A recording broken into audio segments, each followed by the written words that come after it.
మానవ సేవనే మాధవ సేవ, ప్రేమను పంచాలి, శాంతిని పెంచాలి అని సందేశాన్నిచ్చి మానవుడే దేవుడుగా మారిన యేసు ప్రభు యొక్క జన్మదినము ప్రపంచానికే ఒక పెద్ద పండుగ. ఈ ప్రపంచంలో అన్ని దేశాలలో ఒకేసారి జరుపుకునే పండుగ ఏదైనా ఉందంటే అది ఒకే ఒక్క పండుగ, క్రిస్మస్ పండుగ. యేసు ప్రభు యొక్క జన్మ ఈ లోకానికి శాంతిని, ఈ లోకానికి ప్రేమను అందించింది. దారి తప్పిన బాధితులకు సన్మార్గాన్ని సూచించి ద్వేషించే వాళ్ళను కూడా ప్రేమించేంత గొప్ప మనసును ప్రభువు మనకు అందించడమే కాకుండా నిత్యం వారి స్ఫూర్తి మనకు కలిగించి ఈ ప్రపంచమే ఒక శాంతి సందేశాన్ని అందించడానికి యేసు ప్రభు కారకులైంది. అందుకే వారు జన్మించిన మాసము December month is miracle month. ప్రపంచంలోనే అద్భుతం జరిగిన మాసం ఏదైతే ఉన్నదో అది డిసెంబర్ మాసం. యేసు ప్రభు జన్మించడం వల్ల ఈ ప్రపంచానికి ఒక అద్భుతం జరగడమే కాకుండా ఈ ప్రపంచానికి శాంతి సందేశాన్ని ప్రేమ దూతగా వారు మన మధ్యలో అవతరించి మనల్ని అందరినీ సన్మార్గంలో నడిపించారు. ఈనాడు కాంగ్రెస్ పార్టీకి కూడా డిసెంబర్, తెలంగాణ ప్రజలకు కూడా ఒక మిరకల్ మంత్.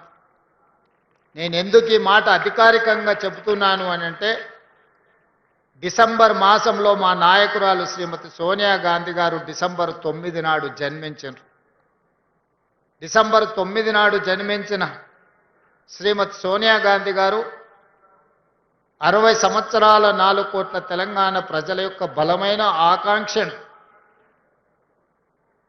ప్రత్యేక తెలంగాణ రాష్ట్ర అవతరణ అసాధ్యము అనుకొని, ఇక సాధించలేము అనుకొని వందలాది మంది తెలంగాణ బిడ్డలు ఆత్మ బలిదానం చేసుకుంటున్నప్పుడు ఈ సమాజంలో ఏ తల్లి కూడా దుఃఖంతో, కడుపు కోతతో బాధపడకూడదు.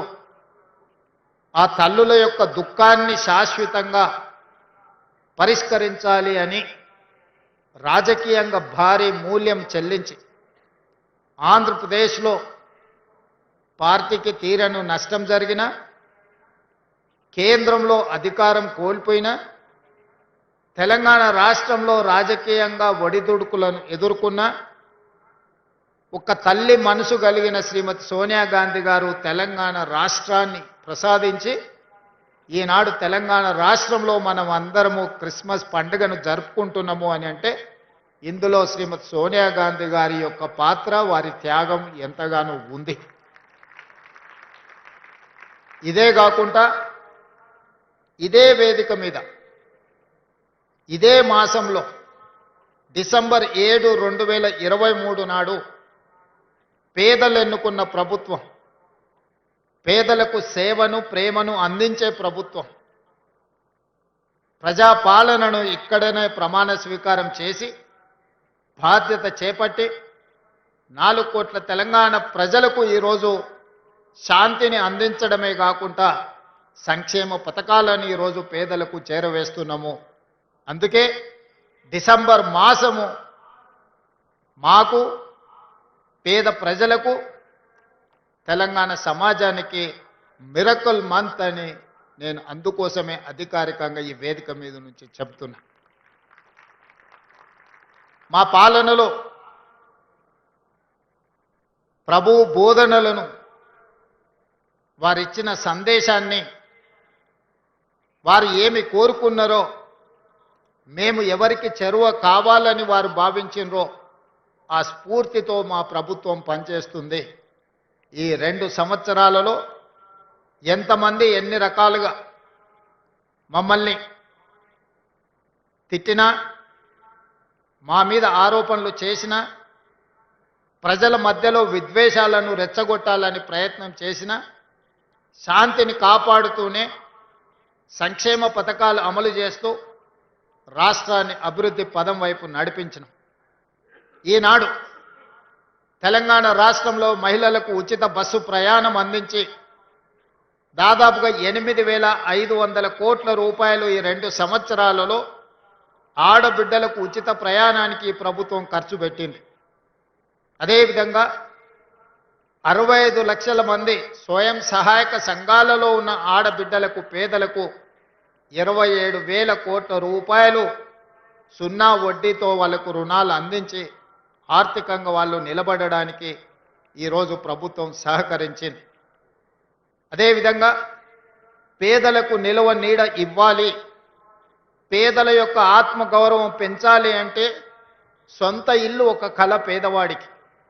అలాంటి పేదలకు ఇందిరమ్మ రాజ్యంలో 4,50,000 ఇండ్లు 22,500 కోట్లతోని ఈరోజు అమలు చేసి అత్యంత నిరుపేదలైన దళితులకు, క్రిస్టియన్లకు, ముస్లిం మైనారిటీలకు ఈరోజు మనము ఇల్లు ఇవ్వడం ద్వారా పేదవాళ్లను ప్రేమగా చూసుకోవాలి, వాళ్ళ గౌరవాన్ని పెంచాలన్న ఆలోచనతోని ఈరోజు మా ప్రభుత్వం పనిచేస్తుంది. గతంలో ఫుడ్ సెక్యూరిటీ, ఆహార భద్రత చట్టాన్ని పేదవాడికి అన్నం పెట్టాలి, పేదవాడిని ఆకలి తీర్చాలి అని ఆలోచన చేసి శ్రీమతి సోనియా గాంధీ గారు ఫుడ్ సెక్యూరిటీ యాక్ట్ తీసుకొచ్చారు. దాంతోని ప్రతి పేదవాడికి అది 5 కిలోల బియ్యం పంపిణీ కార్యక్రమం ఆనాడు సోనియా గాంధీ గారు 10 లక్షల మందికి ప్రతి నెల 6 కిలోల సన్న బియ్యం ఈరోజు పేదలకు అందిస్తున్నాము. ఈ సన్న బియ్యము వాళ్ళ సంటి పిల్లలకు తల్లిదండ్రులు సంతోషంగా ఈరోజు బుక్కెడు బువ్వ తినిపించగలుగుతున్నారు అని అంటే ఇది పేదల ప్రభుత్వం కాబట్టి పేదలను తమ కుటుంబ సభ్యులుగా భావించి ఈరోజు సన్న బియ్య కార్యక్రమాన్ని మనం తీసుకొచ్చినాం. అదేవిధంగా పండించిన పంటకు గిట్టుబాటు ధరనే కాకుండా 500 రూపాయల బోనస్ ఇవ్వడమే కాకుండా గ్రామీణ ప్రాంతాలలో వ్యవసాయానికి ఉచిత విద్యుత్తుతో పాటు పట్టణ ప్రాంతాలలో, గ్రామీణ ప్రాంతాలలో ఉన్న పేదలకు 200 యూనిట్లు ఉచిత విద్యుత్తును అందించడం ద్వారా ప్రతి పేదవాడి ఇంటిలో వెలుగులు నింపాలి, వాళ్ళ కళ్ళల్లో ఆనందం చూడాలి అని ఈనాడు మన ప్రభుత్వం సంక్షేమ పథకాన్ని అమలు చేస్తే 50 లక్షల కుటుంబాలలో ఈరోజు ఉచిత విద్యుత్తు గృహాలలో ఈరోజు ఇవ్వగలుగుతున్నాం. 500 రూపాయలకే సిలిండర్ 50 లక్షల కుటుంబాలకి ఈరోజు మనం అందిస్తున్నాం. వ్యవసాయం చేసుకునే పేద రైతులకు 25,35,000 కుటుంబాలకు 21,000 కోట్ల రూపాయల రైతు రుణమాఫీ అమలు జరిగింది. రైతు భరోసా పథకం 9 రోజుల్లోనే 9,000 కోట్లు మన ప్రభుత్వం వచ్చినాక దాదాపుగా మనము 27,000 కోట్ల రూపాయలు ఈ పథకం ద్వారా అందించడం జరిగింది.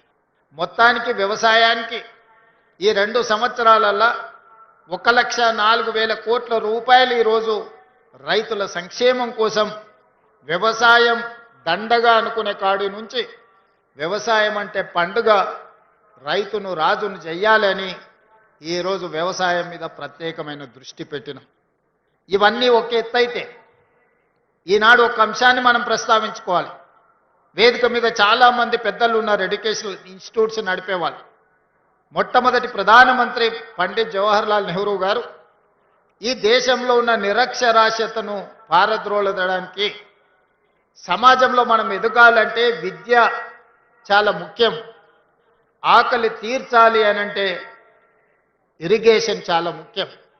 అందుకే ఆనాడు పండిత్ జవహర్లాల్ నెహ్రూ గారు education and irrigation is my policy అని ఆనాడు ఎడ్యుకేషన్, ఇరిగేషన్ని ప్రాధాన్యత క్రమంలో తీసుకున్నాడు. ఇదే కాక